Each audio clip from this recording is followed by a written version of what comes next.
Hey everybody, the Anti-Pundit is back. It is the weekend of May the 3rd, 2014.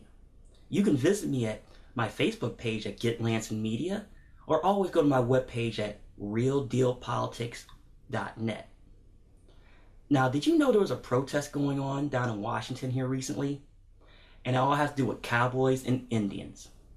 Now, instead of me talking about this, I'll let you watch this video and let you be the judge. Tell me why you're here today and what's going on. I came here to Washington, D.C., first of all, because I was invited by, some of my relatives from down here, the Ponca, Lakota, the Dakota, etc. They're facing a pipeline that's going to carry bitumen that's being extracted from our traditional territory up there in Alberta, the Treaty 6 and Treaty 8 territories. So I come from the Treaty 6 territory, and our territory is impacted by this industry.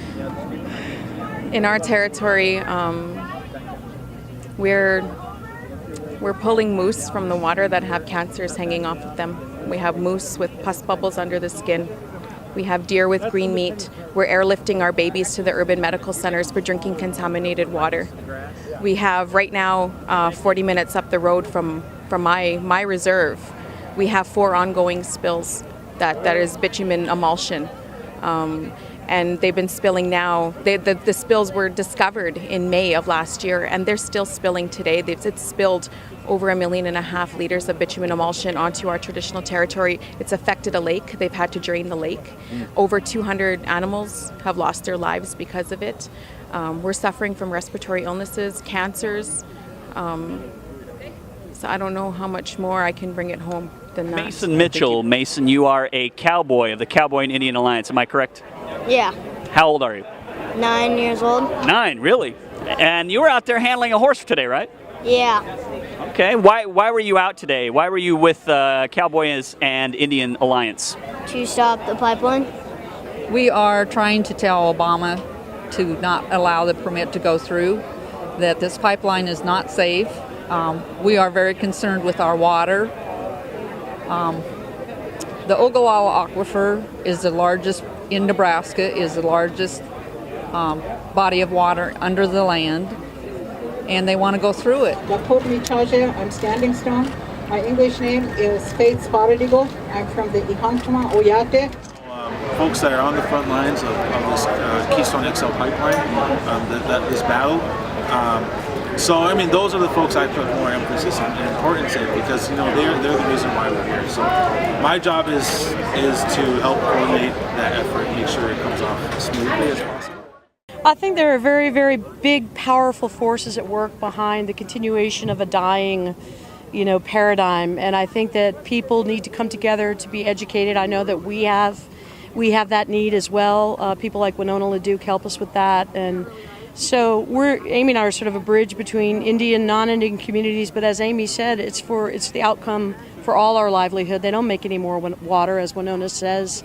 And I think if people understood really the dark forces behind economic pressure, short-sightedness for human beings' livelihood and the creatures' livelihood in general, all those things, I hate to look at it as like dark against good or Darth Vader, but those are powerful forces at work, and the only way that we can stop them is to be educated and to come together as the same species of human beings who can help ourselves out. So, Isn't it always dark against good, though? I mean, it is. I mean, in the movies, there are some gray areas, but this to us is black and white completely. Right. So, and there's a lot of spin put on this issue, which is why I think people may support the pipeline without really knowing what's behind it. And that's the kind of thing that we just want to work on and be part of to change that and be part of the education, including educating our own self. Ladies and gentlemen, that was from India Country Today. Now you got ranchers involved with this too, and they're just as concerned as our Native American friends and our Canadian Aboriginal friends. This isn't going away anytime soon, and I've talked about it at length on other episodes of mine. So, will people listen? Will people start to stand up and look? I have no idea, but I hope they do. and this will not go away. And we'll be right back. Hi everybody, my name is Lance Bell, host of Real Deal Politics with the Anti-Pundit. Now, ladies and gentlemen, I bring to you my Indiegogo campaign. Now, ladies and gentlemen, if you've followed me, you know since 2008, I have been broadcasting in some medium on politics and current events. And ladies and gentlemen, I love every second of it. Now, conversely, for the last year and a half or so, I've been doing everything online as far as visual media. Now, ladies and gentlemen, I'm having tons and tons of fun with it. But it comes to a point now where I'm ready to step up my game. And that's why I come to you today. Now, ladies and gentlemen, if you saw my last campaign, you already know that I have equipment problems. I mean, I'm running an iMac G4. I mean, it's not the greatest in the world. And if you look at some of my videos in the past, as you can see here, the quality has come up over time. And I still had a long way to go. Now, ladies and gentlemen, given the circumstances, I already know that my only option is to do it on my own, and let me explain. Ladies and gentlemen, I'm gonna need, here's what I'm gonna do to pull this off. Let me start that over. I mean, to be a true independent, I'm gonna have to do it all. From doing the website, to having a server set up, to even have my own studio. Now, as you can see in this pie chart here, that this is not going to be easy. And I know, being a true independent, that's the route I chose to take. Now, ladies and gentlemen, also, I actually decided to start another show. And if it was syndicated, I probably watched it. Now, the bad television review, as it sounds, is what that is. It's all about bad television. Now, I've seen people out there doing, movies, music videos. There's a lot of sites just does games. But you know what? Nobody really does television. So I decided to do that because it's something real different and you will enjoy it. That's a promise. Now, ladies and gentlemen, the way this is going to be set up be like this. The Real Deal is a weekly show. Always has been, always will be. Now, the bad television show is going to be set up as a traditional television show, meaning that I'll be doing shows weekly over 13 weeks given the standard programming schedules. Now, if there's enough demand there, I will go to 26 weeks. And that's where you come in. I work for you, meaning that I love what I do, but if you didn't watch, it didn't matter. Now, as you can see, as far as the rewards, there are some rewards out there, and they will be being added as we go along. Now, remember, this is no fluff, this is real talk. And I know, and I hope you understand that. But remember, I'm not going anywhere anytime soon, and it's about you. I'm Lance Bell. We're back. Now, did you realize in your area you could have a primary next week? Well, it's that time of year again. Now, I'm not going into how much they're spending already. I can spend an entire show on that. But I decided to jump around and see what kind of ads are out there. Now, I got on Death and Taxes webpage for some strange reason, and I saw some interesting ads. Now, before I start looking at those ads, we're going to look at, and I hope I don't butcher your name, Steve Raji. Now, here's his ad, and here's what he stands for. Since President Obama took office, the number of Americans on food stamps has risen by 60%. Corporate welfare is just as bad, with companies like Exxon and General Motors milking taxpayers out of billions. Hi, I'm Steve Raji. Taxpayers are working hard to pull the cart, while others just go along for the ride. My solutions and my vote will change that, as everyone that can must help pull that cart. I'm Steve Raji, and I approve this message. Now, I'll be the first person to admit I know nothing about Iowa's 1st District. But if you look at his webpage and his platform, you might not agree with everything, but the man has a plan. And after all, it always starts with one.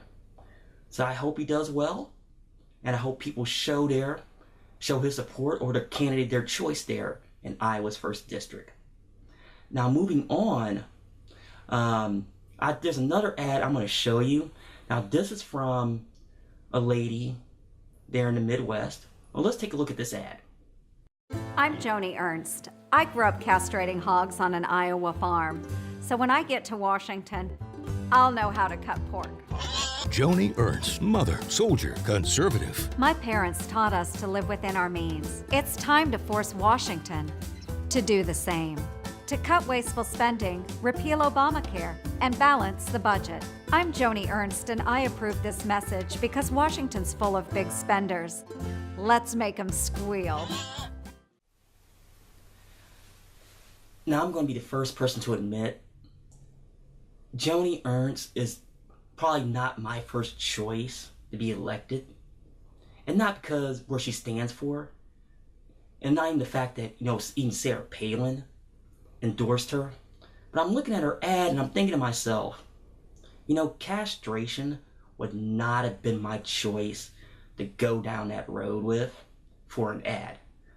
Now, I understand what she did in her background, but that got my attention. I'll be the first person to admit that. Now also, there's another ad I want to show you. Now before I think about this particular candidate, I'm going to show you the ad first. Politicians in Washington have broken their oath with the American people. We can do better. Jake Rush is not a politician. In his life, he has taken an oath of another kind. As an Alachua County Sheriff's Deputy, and again as an attorney, he has placed his hand on the Bible to uphold the Constitution. The same Constitution he uses to teach children about our nation's founding documents. And Jake will always support our veterans. Jake is a conservative straight shooter who knows that Washington spending is out of control. All of this matters to Jake, his family, his newborn son, and to we the people. I'm Jake Rush, and I approve this message. Now, I'm going to be the first person to admit, do I like every single one of his platform stance? No. But this is a guy I can get behind, and let me explain. As a gamer and a role player, you don't see this very often in politics. Now, he's a member of the Mind's Eye Society, and I totally forgot they even existed. And I should know better than that, and I apologize for you that might be watching this as a member. I mean, he's going to stand what he stands for. And I know that sounded redundant. But he's not backing down on what he believes in. And he's running in Ted Yoho's district. And I know that's a long road to go. And I hope he does well. And I'm trying to get some type of video statement from him, if possible. So keep that in mind. And finally, I have to go to, down to Tennessee. Now, when I saw this, I didn't think he was running again. But since he's back on there, let's take a look at his video.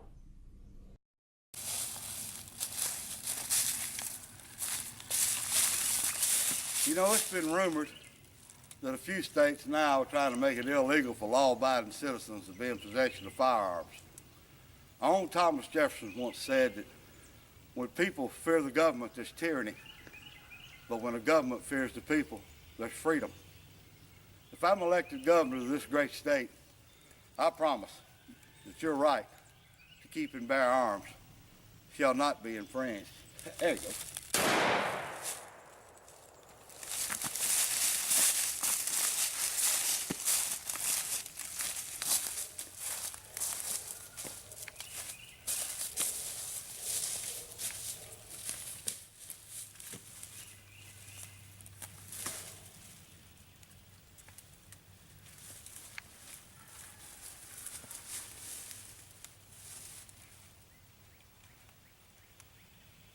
I'm Mark P. Rippy Brown.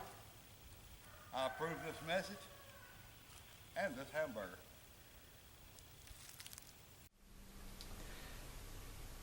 Come on. Now, do you have a snowball's chance in winning? No. And looking at that video, okay, you can say, okay, he might have a shot with the core Second Amendment people, but looking at this picture with a raccoon on your shoulder, I don't know, folks. I really don't. So we've had some interesting ads this particular cycle. Now I know this fall we're going to see more of that. So we're going to have some fun with this all summer long. And we'll be right back. Hey ladies and gentlemen, it's news and notes time. Now I've been hinting at this for months. About the whole Roku channel. Now ladies and gentlemen, I want to give you an update on that. Starting next week, and it'll probably be Friday, so catch me on my Facebook page, and it will state what exactly what I'm going to do. Now I'm doing this on my own, as you know, and that takes a lot out of me because it takes a lot of time. But I'm going to try once again to make it public. So I will keep you in a loop as far as that. And some other things I'm working on right now, so stay tuned as far as that. Now, ladies and gentlemen, finally this week, I want to say a great congratulations to a young man who set a Guinness World Record. Now, ladies and gentlemen, just in case you missed it, I'm talking about James Nielsen. He did the beer mile. Now, you're probably wondering, how can you do that? Well, here's a video of him explaining what he did. Here we are, April 27, 2014. 60 years ago, Roger Bannister broke the 4-minute mile. Many medical experts thought it was a limitation of human beings. Physically impossible. Today, I'm going to attempt to break 5 minutes for the first time ever in the beer mile, which many people believe is a physical limitation. Not that many people actually, but I'll give it a shot. I'm physically fit. I've been training hard, nothing but this day for the last year, doing lots of track workouts, got back to my race weight, and feeling pretty good about my speed, my fitness, lost a little bit of upper body weight that I didn't need, and I'm ready to run fast. Number 2, I have spent an extensive amount of time training my stomach to expand to be able to intake the massive amounts of carbon dioxide that I'm about to put into it. Number 3, I have studied the anatomy of the esophagus and the upper sphincter and how to make sure that I can maximize the amount of volume in the shortest amount of time. I can drink a beer in about 2 or 3 seconds out of a glass. I can pour it out of a can in about 8. I need to be somewhere in between. I need to be able to drink that beer in about 4 or 5, maybe 6 seconds. I can do that. I have done it. I need to do it 4 times in a row because I'm not fast enough to do anything else. I've consulted with some of the best chemical minds on the planet about the chemistry composition of beer and carbon dioxide displacement within a can. There needs to be an optimal temperature in order to raise the CO2 from a beer into the top of the head so that when you pop it, as much CO2 exits as possible. Is that about it? I guess finally, and most importantly, I've mastered the physics of fluid dynamics and air displacement. The biggest challenge for me is not drinking the beer fast and not running fast. It's going to be getting that beer out of the can as quickly as possible and inhaling it so I can put those beers down in about 4 or 5 seconds as opposed to 10 or 12. Because if I do it in 10 or 12, it's not going to happen. Anyways, that's it. First ever sub-5 beer mile. You're witnessing history. Let's go to the track. Here we are. New world record in the beer mile. First ever sub-5. How do I know that? Because if I don't break the record, I'm not going to show anyone this footage. So, about to witness the beer mile. What exactly is a beer mile? 4 beers, 4 laps. Pound beer 1, run a lap. Pound beer 2, run lap 2. Pound beer 3, run lap 3. Pound beer 4, run lap 4. Finish the race. It's pretty simple. There's a 10-meter exchange zone. The beer needs to be consumed within the 10 meters. It's a full mile, 1,609.344 meters. I will start right there. I will finish right there. I will not be advancing the beer during my drinking, even though technically some people let you do that. I want to make sure there's no asterisk next to my name. I'll grab the beer, I'll pound it, won't advance, and then show the contents are empty by putting it upside down on my head, throw it in the trash can, and head on out. Other than that, pretty simple. Beer needs to be consumed in a can, no bottles, no shotgunning, no straws, no wide mouth, just a good old-fashioned beer. I've got Budweiser, it's 5% alcohol, that's the minimum needed. I think that's about it. Don't do this unless you're 21 years of age in the US, 18 or 19 in Canada, depending on where you live. And make sure you have a designated driver. My beautiful wife will be doing that. And that's pretty much what we have here today. Hope you enjoy my pain. Now, I'll be the first person to admit I couldn't do it. doing the 4-minute mile is one thing, but doing it with a beer in your hand is something completely different. And I totally congratulate him for that. Well, ladies and gentlemen, that's it for this week. I thank you for watching, and be careful, and always remember, fear the Roo.